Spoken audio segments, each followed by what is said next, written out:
Hi, I'm Bowtie Dave.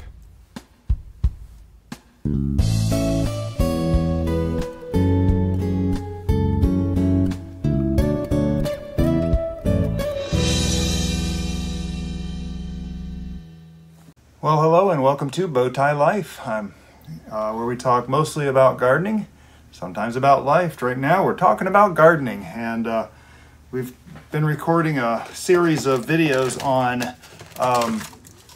well, I'm sitting here up-potting plants, and I just wanted to discuss a few things, kind of make these smaller, more topical videos, like I try to do more often, not just go on all day, but wanted to talk briefly about the nutrients in the soil. Now, I've got over here a bin of soil. It's got, and I think I talked about it in another video, it's got some compost, it's got some potting soil, a little, almost immeasurable amount of the white stuff. Good Lord, the white stuff that does draining. Looks kind of like styrofoam. It's not styrofoam though. I'll think about it. I'll think of it probably about the time I'm done. It's got a little bit of, but it's also got a little bit of fertilizer. And I've actually got, over here, let me turn the camera this way. I actually have a couple of bags of fertilizer over here. And I wanted to talk about, briefly, the nutrients in our fertilizers. And these nutrients are important. We typically call the main three nutrients macronutrients. I understand there's a few others that are considered macronutrients, but the main ones that we're going to discuss here are the nitrogen, the phosphorus, and the potassium. And the potassium is symbolized by K on the periodic table of elements, the elements chart. You know what I'm talking about, but anyway, NPK is what they are, and you'll notice on most bags, right up here, somewhere on the front of the bag, it'll have three numbers, just like right here, 463, NPK 463. Now this is Dr. Earth's, but I want to show you another one here that I use a lot of, and that is this Espoma Organic Tomato Tone. Now, it doesn't have those numbers on the front. You actually kind of have to look in the back here, and they're in the little chart here, 346 NPK. Now, I'm going to put up some graphics here so you can kind of get a visual reference here, but I want to talk about how these are important and why I would use different numbered NPK for up potting like I'm doing right here, and later on when they're actually in the ground. And I did a short on this, but I wanted to just expand on it just a little bit. So we've got N, nitrogen, P, phosphorus, K, potassium. K is the element abbreviation, scientific whatever. The scientific abbreviation. Now what I've got here is I've got some dragon cayenne peppers. They're pretty hot peppers. I like them a lot. I use them in my fermented hot pepper sauce, and quite a bit. And I need to have some this year because I'm gonna need more hot pepper sauce this year. I'm hoping to finally, for the first time, be able to give some bottles away to friends. But you can see there's good roots coming out of this thing, so it's ready to go. I'm very happy with it, with the development here. I probably should have watered this a little bit before I started. In fact, before I go any further, I'm going to do that.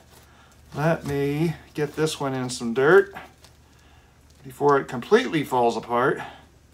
But anyway, so nutrients, NPK. And each one of those does different things for the plants. Now, to begin with, N, nitrogen.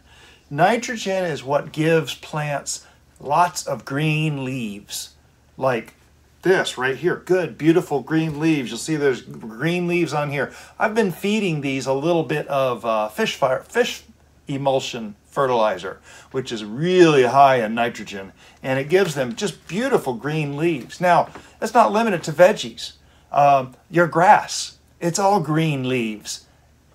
nitrogen is what it feeds on most. So your grass needs to have green leaves. Trees, a lot of trees that are out there that we want green leaves on. My sycamore tree, if you watch the garden tours, I have that huge sycamore tree up there. It needs nitrogen. Now, nitrogen is very abundant, especially in rain.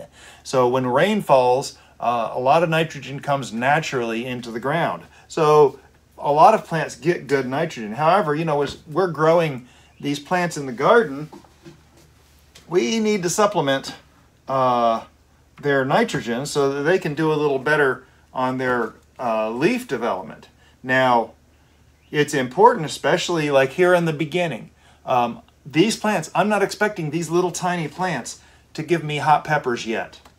I need these plants right here to grow. I need them to develop leaves and get their solar panels up so they can take in more energy and do other stuff and grow to a point where they can be a little taller, and then they can start giving me dragon cayennes. But they got to do that first to give me a prolific, and these things can be prolific, but to give me a prolific harvest. So we want nitrogen in there. So nitrogen is for green stuff. We're going to call that shoots. And I'll put a little icon right here for a leaf. Yeah, that's nitrogen, the NPK.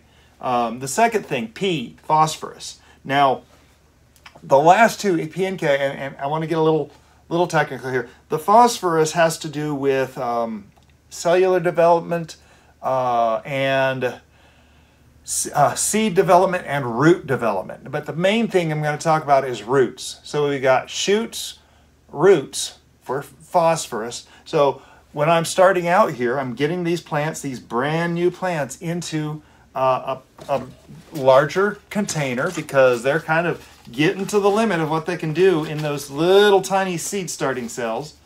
But I need it to start filling this thing with roots. So there's a lot of space in there.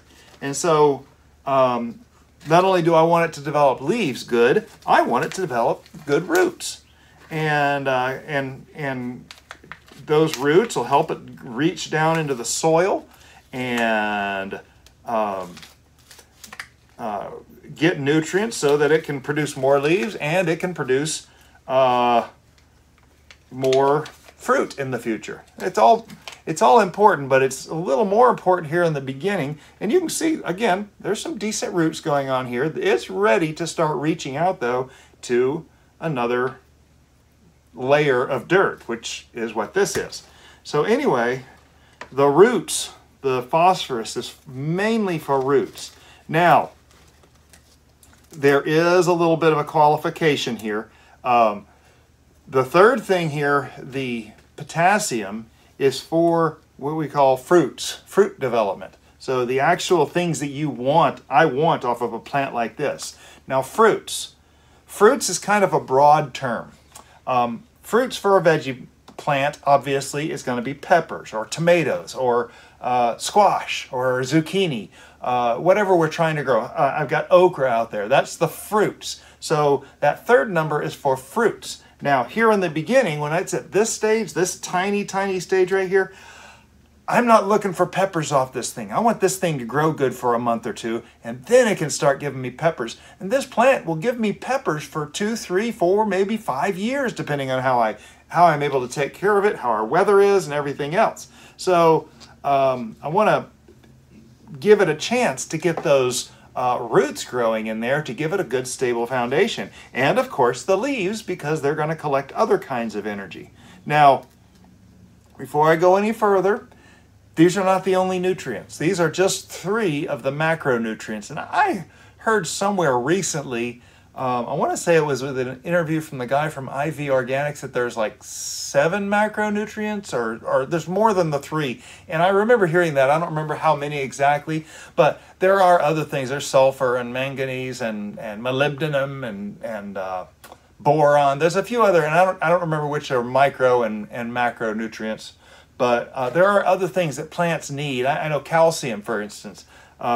Calcium has to do with the flower development and the fruit development. And if tomatoes can't uptake enough calcium, they get blossom end rot. And that's a whole nother story. But I'm talking mainly about these NPK, the three numbers you're going to see at the top of every package, generally. Somewhere on the package you'll see it, because they are very important. So we've got N, nitrogen, potassium, phosphorus,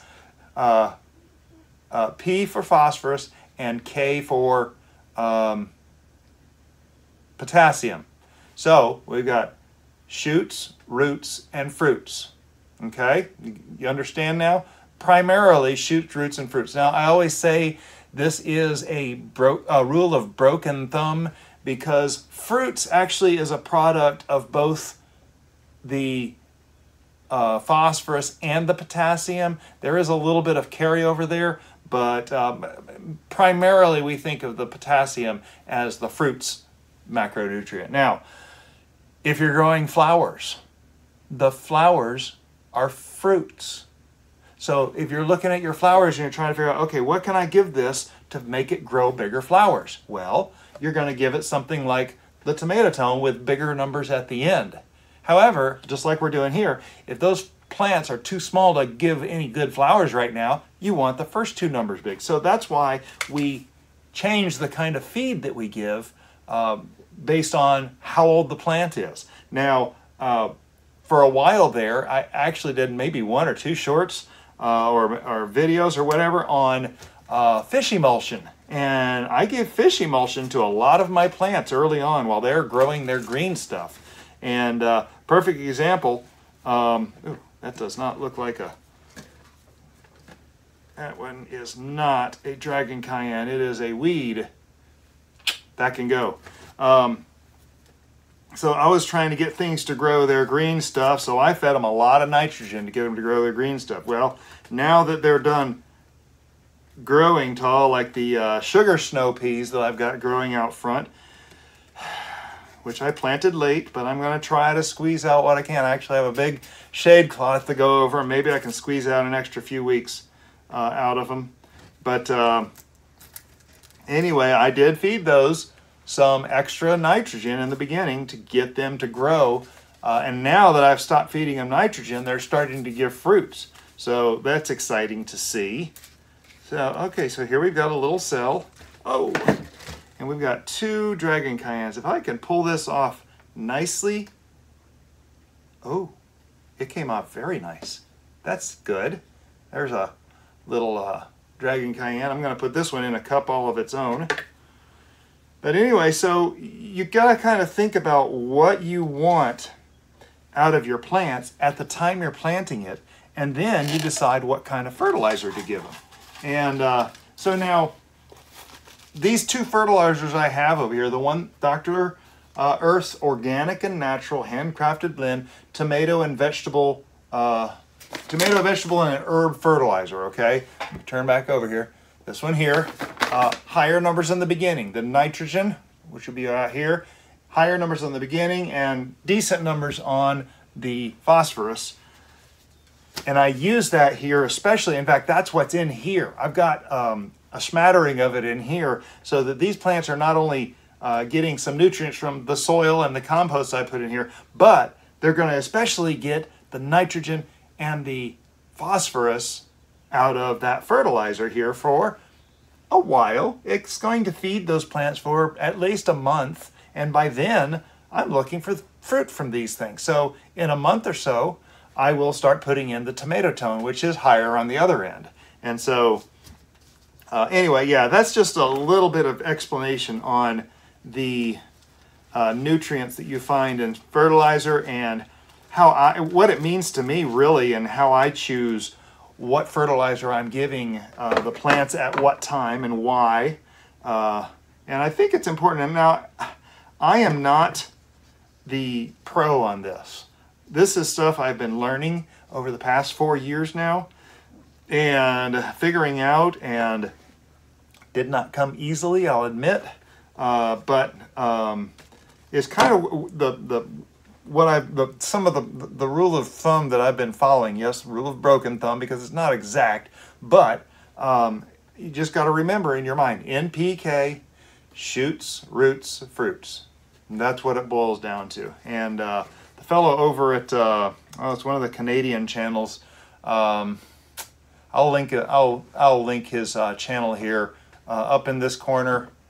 No, it'll be this corner up here, and I'll put a link in the description or below this, but to his channel. And he actually did a video a while back that was where I got that started on this concept of the shoots, roots, and fruits. It just happened to be the first video I saw on that started getting it to sink in my ADD brain, and I was able to start understanding it.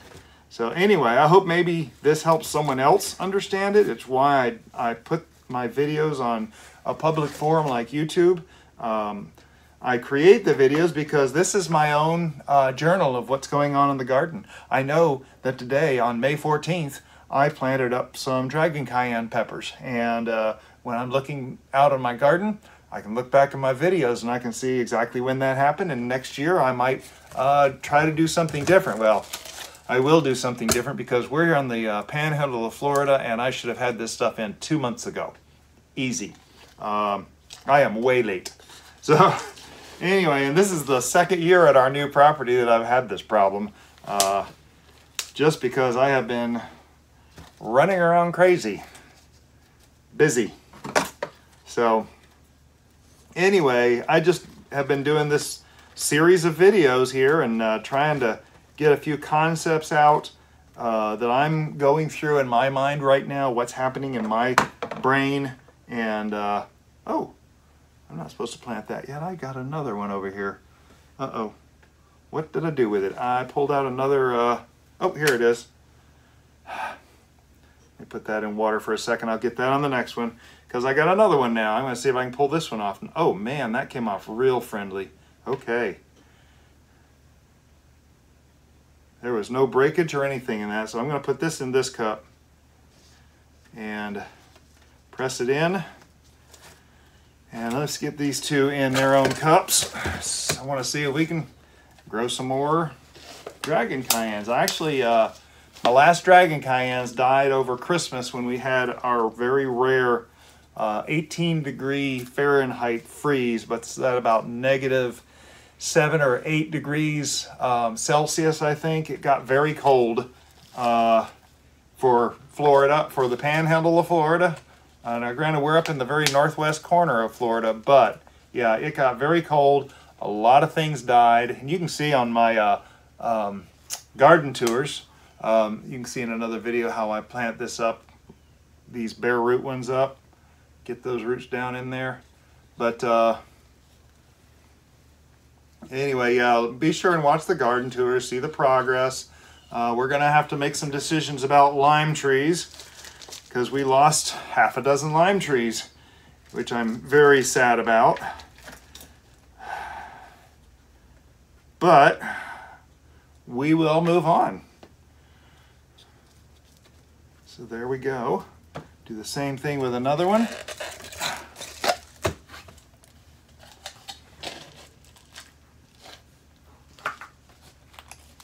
So anyway, if you're just stumbling along finding our channel, as I already said, we talk mostly about gardening, sometimes about life.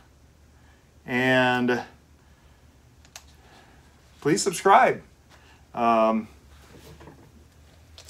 If you found this entertaining, educational, inspirational, informational, please subscribe. Click the thumbs up on this video. Let me know. Trying to find out what kind of videos people are interested in. I am not the master gardener. I am learning right along with you folks. So it's been a journey, and I've really enjoyed the journey. I'm having fun.